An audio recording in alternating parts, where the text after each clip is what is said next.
Well, let's make one more run of this and we'll probably let it go. But Donald Trump and the Charlottesville, Virginia protests and violence on both sides, the white supremacists on one side, the Black Lives Matter and Antifa on the other side, and the press conference on Saturday, Monday, and Tuesday, and all these talking heads, and many on the Republican side who, or at least the conservative, say TV, Fox, who don't seem to be able to get it straight. Well, let's get it straight. Now, they lost their mind when Donald Trump blamed both sides. He said, you should have you should have just singled out the white supremacists. Well, Antifa, they're the ones that go around marching that pigs in a blanket, talking about killing cops, and with signs that say more dead cops. I don't think there's a problem with their wickedness. I don't think there's a problem with associating them with the KKK. They're both evil people. So calling them both out was fine. Well, then this other thing, you see these talking heads, they lose their mind. He said there's good people there. So there's no good Nazis. He was very specific when he was asking him questions over this 15-minute.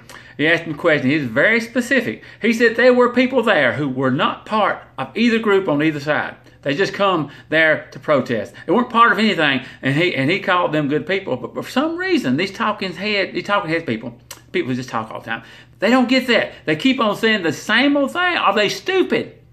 Are they stupid? Let me tell you something. You may not think you're very smart. Well, watch these people and you'll see you're smarter than you thought. These people who are highly educated, they just ramble on, rattle on, and that little mouth just working, and they can't see the truth. The clearly truth, just listen to what Trump said. It's easy.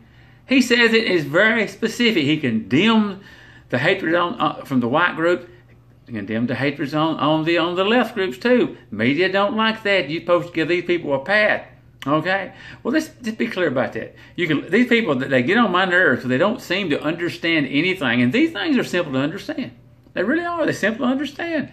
Trump sees the violence on both sides. He calls it out.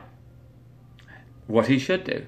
The President of the United States should call out violence on both sides. See, Antifa, they believe they have a right to use violence. And they cover the face. That's their stated thing. They cover the face. They use violence to achieve their objectives. Now, you think about that a minute. Is that American values? No, it's not. Why does the media not call them out? Hey, you got to think about that, don't you? The media don't care, do they? The media is a problem with this country. But I do believe in prayer that apart from the grace of God, we won't see any difference. But I also believe in using our voices. And I ask you, pray for our country. Pray for our president. That He'll have mercy, that God will have mercy upon us, that we not fall completely apart, and that people will be saved.